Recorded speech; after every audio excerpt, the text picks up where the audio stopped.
Et quand tu vis un moment difficile, parce qu'on passe tous par des moments difficiles, quelles sont tes pensées à ce moment-là pour te permettre justement de ne pas t'effondrer? Je m'effondre. Tu t'effondres, t'acceptes... Je me suis beaucoup effondré dans ma vie, beaucoup. Et puis en plus, je dois avoir un petit côté maso, je suis allé m'effondrer dans des monastères zen par exemple. Okay. C'est-à-dire que le monastère zen, c'est comme si tu mettais une loupe devant ton problème, parce qu'il n'existe plus que ça. Tu es en face avec toi-même. Tu pètes un câble. Ah, Mais il ne faut pas avoir peur de l'effondrement. L'effondrement, il fait partie de notre vie. Vous savez, tu sais, j'ai beaucoup cette image que je donne du voyage du héros. Tu as un personnage qui doit partir, qui a une quête. Ouais. Et il arrive dans une très belle prairie, tout est beau, l'herbe est bien verte, il y a des châteaux rutilants qui sont peut-être faits en diamant, avec des elfes magnifiques. C'est le rêve. Ouais. Et à un moment donné, il doit quitter ce superbe paysage et entrer dans une forêt. Et dans la forêt, comme par hasard, il y a des énormes araignées qui n'ont qu'une idée en tête, c'est de le manger. Ouais. Il ne peut pas faire demi-tour.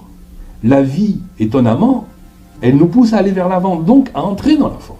C'est d'aller voir ça. Si vous sentez que vous allez vous effondrer, effondrez-vous. Mais au fond du trou, je vous promets, un trésor est caché. Toujours. Ne le perdez pas de vue. Si vous trouvez le trésor, vous n'aurez pas besoin de revenir dans la forêt. Mais si vous faites marche arrière, mais il faudra revenir, quoi.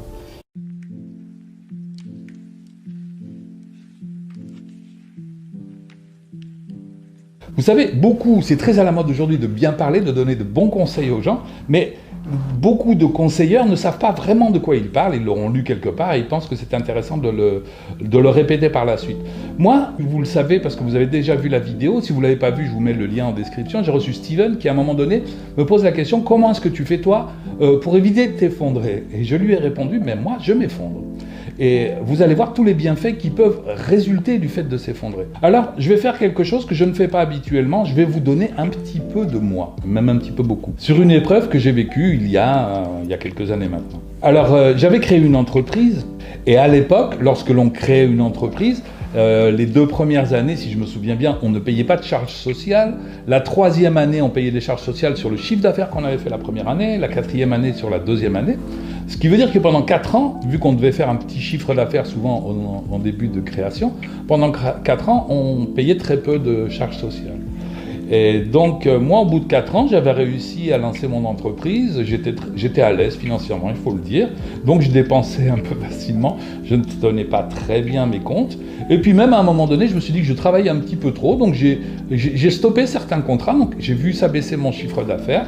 Et évidemment, quand le chiffre d'affaires a été bas, c'est là où on m'a réclamé des charges, alors qui étaient très importantes puisqu'elles étaient calculées sur mes revenus de 2 ans auparavant. Là, je vous parle de la 4e ou de la 5e année.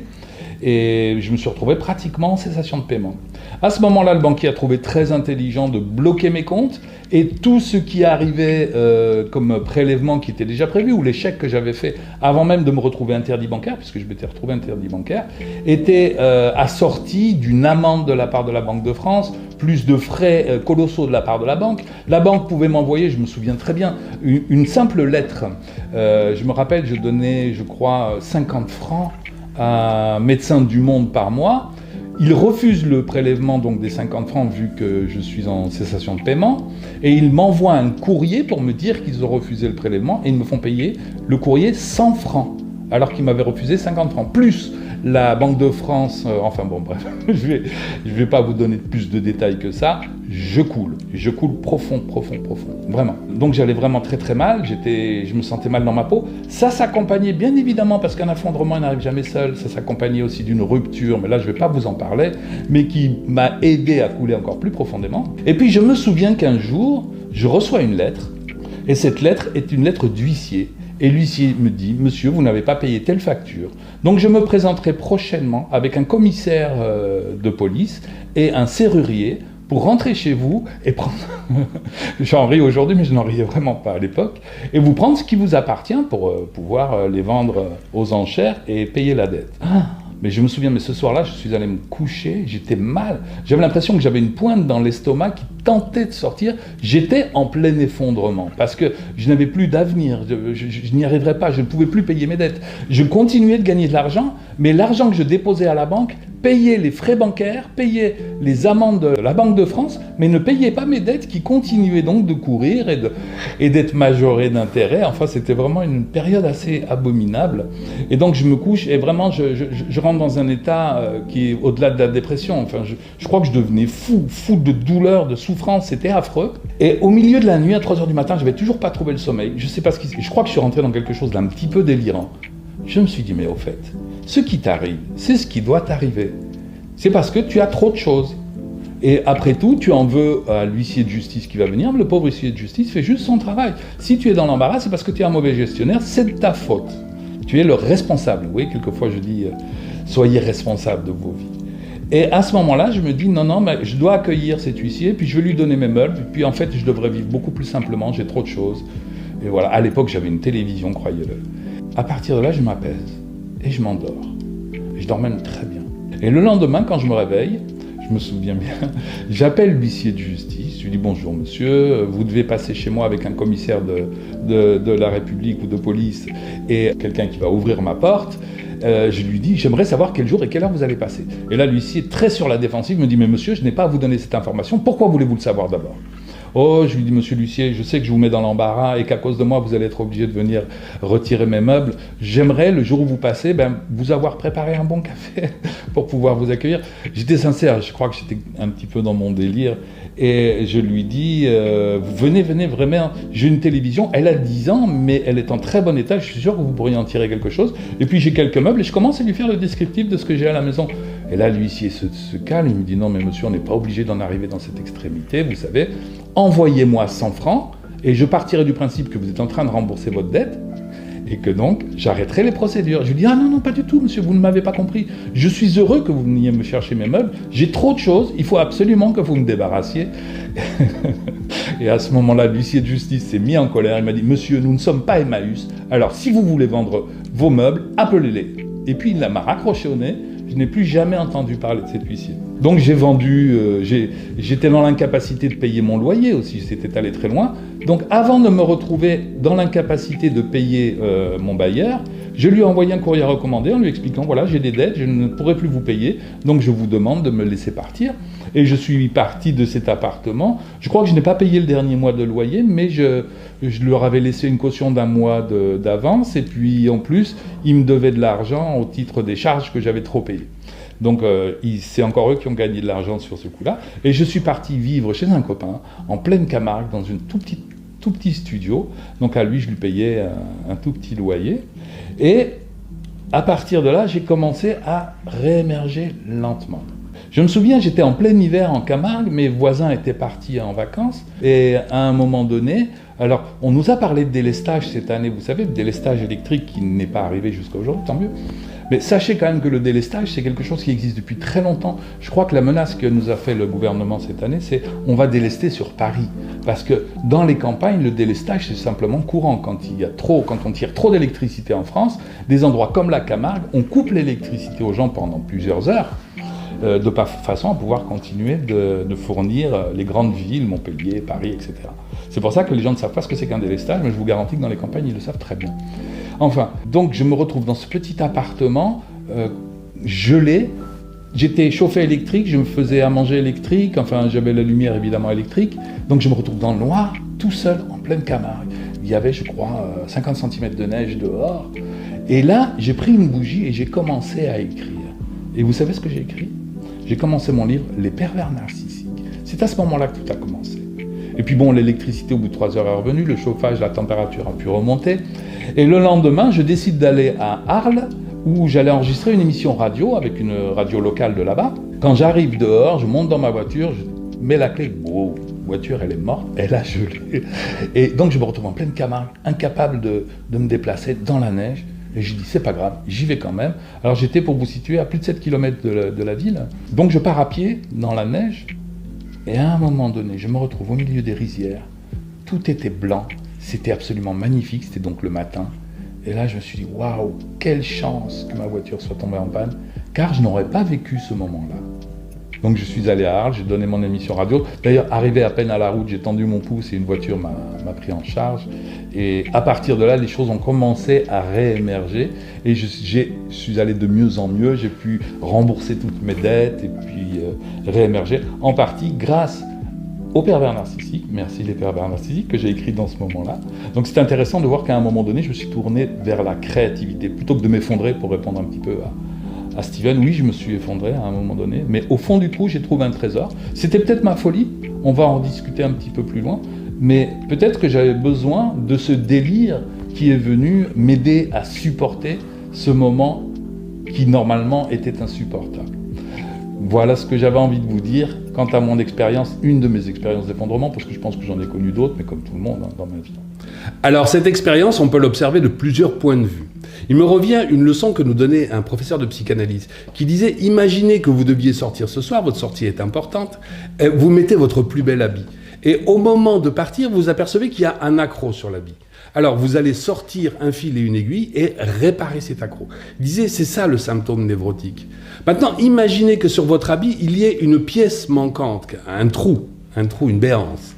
Alors à cet endroit-là, vous allez mettre un patch. Couper une pièce que vous allez poser dessus. Il disait c'est ça le délire, le symptôme psychotique. Donc dans l'histoire que je viens de raconter, il faut reconnaître que moi je suis pas très loin du délire. Alors ça se comprend, tout s'effondre dans ma vie. Vous avez l'effondrement d'un point de vue sentimental, j'en ai pas beaucoup parlé, je n'y tenais pas, mais l'effondrement d'un point de vue financier.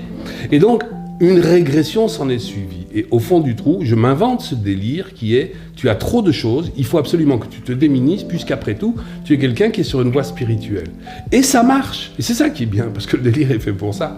Alors comme je ne crois pas avoir de structure psychotique, le délire va fonctionner, mon patch va fonctionner le temps que je répare bien mon habit et que je revienne un petit peu plus du côté de ma bonne vieille névrose. Mais c'est très intéressant de voir que dans la régression, qu'est-ce qui se passe? Que vient dire le symptôme? Malgré tout, le symptôme dit que j'ai une recherche spirituelle. Même si elle est utilisée, parce que c'est une chose que de dire « je souhaite me démunir de mes meubles parce que je suis sur une voie spirituelle », c'en est une autre que de dire « je souhaite me démunir de mes meubles parce qu'un huissier va venir me les prendre ». Vous voyez, il y a une petite triche qui est là quand même. C'est pour ça que je parle d'un petit délire. Alors ça nous indique aussi qu'il peut être intéressant de travailler sur sa propre culture. C'est-à-dire que suivre un chemin spirituel fait que, en cas de forte régression, les éléments qui vont être pris en compte sont des éléments de la spiritualité, même si c'est de la triche. Ça n'empêche que c'est de la spiritualité. Je veux dire qu'un autre, par exemple, aurait pu dire au moment où il allait faire faillite, ben moi je vais m'acheter un revolver et je vais aller braquer des gens pour pouvoir gagner de l'argent et payer mes dettes. Donc on s'aperçoit qu'il s'agit effectivement d'un délire, mais que le délire est empreint d'une certaine réalité et d'une réalité qui existait quand même avant le problème. Voilà, tous ces détails, je les donne pour si des thérapeutes écoutent, et puis même pour vous, même si vous n'êtes pas thérapeute, c'est intéressant de voir à quel point de suivre un chemin spirituel peut nous aider même dans les moments les plus difficiles, même si c'est pour tricher. C'est pas grave. Vaut mieux tricher avec de la spiritualité que de tricher avec un revolver. Hey everybody, c'est Lily. Je pense que vous vous souvenez de moi. Je me permets de faire une petite interruption à cette partie de la vidéo pour dire que oui, c'est bien beau tout ça. Mais le titre de la vidéo, c'est « Les bienfaits de l'épreuve ». Tu dis toujours que dans l'effondrement, il y a un trésor à trouver. Du coup, ma question sera « Quels sont ces trésors que tu as trouvés ?» Alors, étonnamment, la première chose qui me vient à l'esprit, c'est la patience. Alors, tu vas me dire, est-ce qu'on a besoin de s'effondrer pour apprendre ce qu'est la patience? Peut-être que moi, j'en avais besoin parce que la patience n'était vraiment pas mon fort. Mais bien comprendre le mot patience, je suis même pas sûr qu'il soit bien choisi d'ailleurs comme mot. C'est accéder à une temporalité, une certaine temporalité. Je vais te donner l'exemple d'un jeune homme que j'ai reçu qui avait ce besoin perpétuel de plaire. Donc, quelqu'un d'extrêmement narcissique. C'est compréhensible vu la place qu'on lui avait donnée dans sa famille. Il avait toujours besoin de plaire et une hantise terrible qui aurait été de déplaire. Alors, il ne pouvait rien entreprendre parce que s'il entreprenait quelque chose, il risquait de se tromper. Et s'il se trompait, à ce moment-là, il risquait de déplaire. Donc, il était figé, très beau garçon, très intelligent, très vif, très sympathique, mais qui évitait d'entreprendre des choses justement pour ne pas se tromper. Un jour, il a commencé à prendre des leçons de conduite. Et puis très rapidement, ça l'a rendu malade parce qu'il commettait des erreurs et il ne supportait pas que l'examinateur lui dise « non, là, vous vous êtes trompé ». Et d'autant plus que l'idée même de se tromper fait qu'il commettait d'autant plus d'erreurs.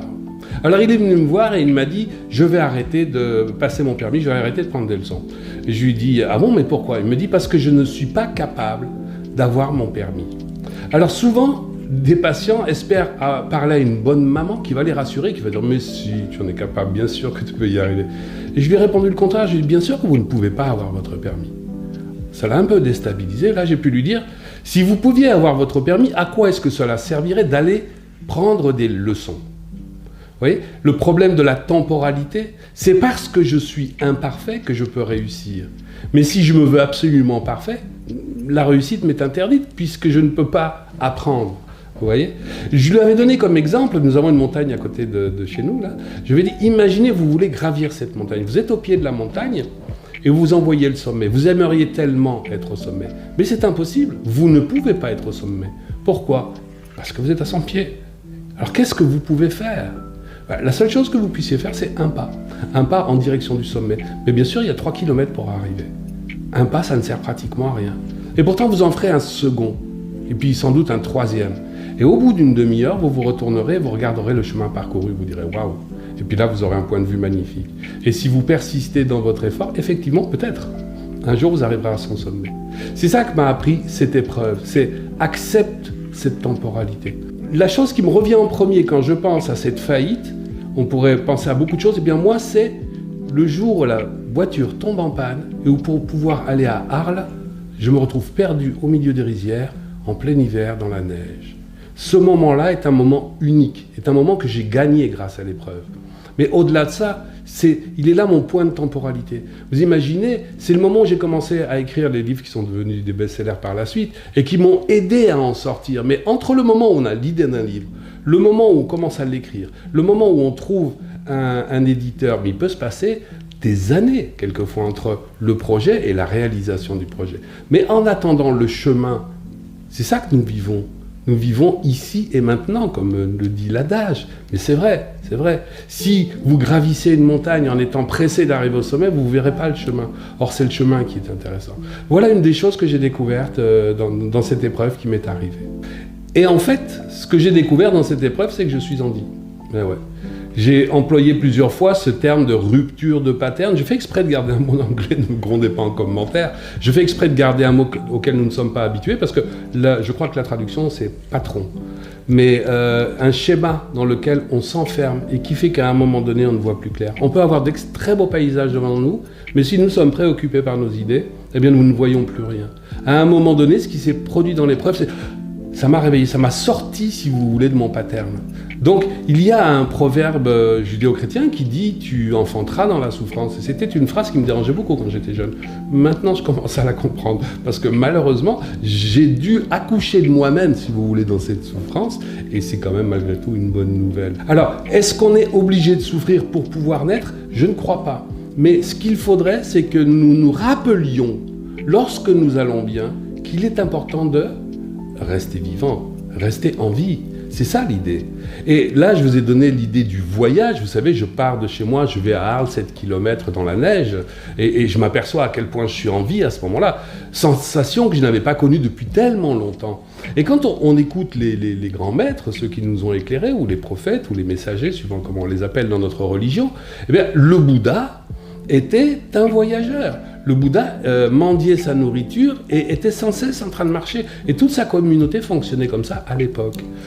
Jésus aussi était tout le temps en déplacement. Et si on s'intéresse à l'islam, on sait que le premier jour du calendrier islamique, c'est le premier jour de l'Hégire. Qu'est-ce que ça veut dire Hégire ? Hijra, je crois que ça veut dire migration. C'est le moment où le prophète de l'islam, alayhi salam, part de Médine pour aller rejoindre la Mecque et reprendre la Kaaba au nom du monothéisme. Enfin, c'est dans un voyage que les choses se passent, c'est-à-dire que ces gens sont en vie. D'ailleurs, Jésus, un jour, enseigne dans un village, puis à un moment donné, il s'en va, et certains de ses disciples veulent le suivre, et un d'entre eux lui dit « Mais attendez, mon père vient de décéder, et je voudrais pouvoir l'enterrer. » Et là, Jésus lui répond « Laissez les morts enterrer leurs morts, et les vivants, suivez-moi. » Et il dit « Je suis la vie ». En fait, la vie, c'est ce chemin.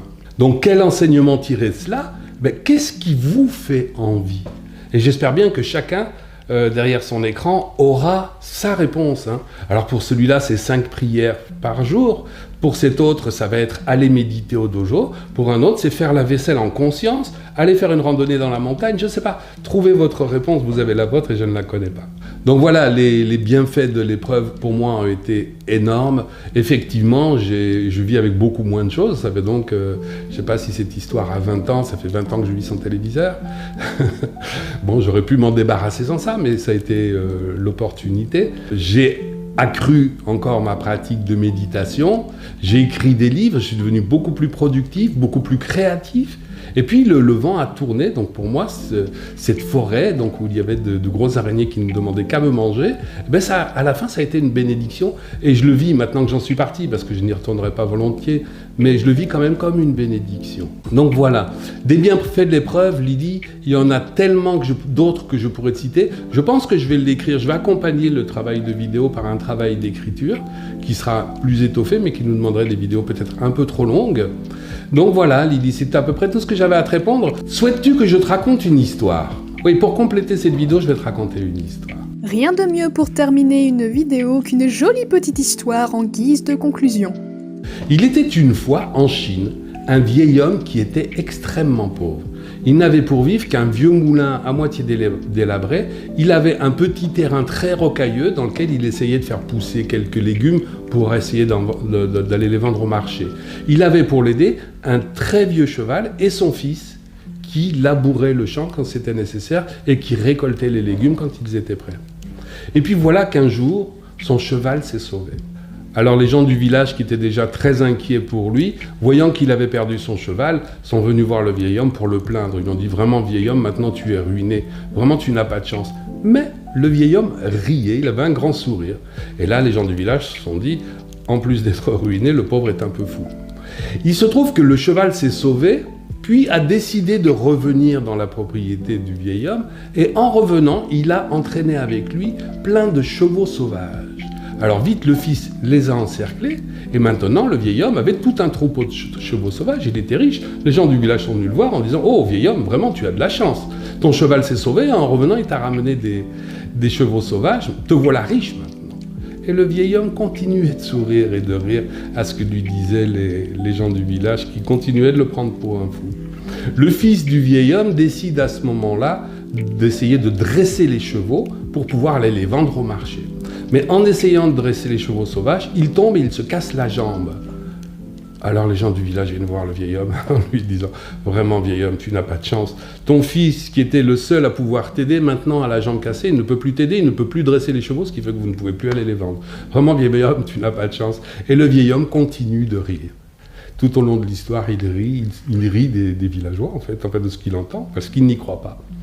Et puis, le roi de la région déclare la guerre au roi de la région d'à côté, alors il envoie ses troupes chercher dans les villages tous les jeunes gens valides, et quand ils arrivent dans le village du vieil homme, comme le jeune a la jambe cassée, évidemment, ils ne l'emmènent pas à la guerre où il aurait pu se faire tuer, et les gens du village viennent voir le vieil homme en lui disant « Vraiment vieil homme, qu'est-ce que tu as de la chance ?»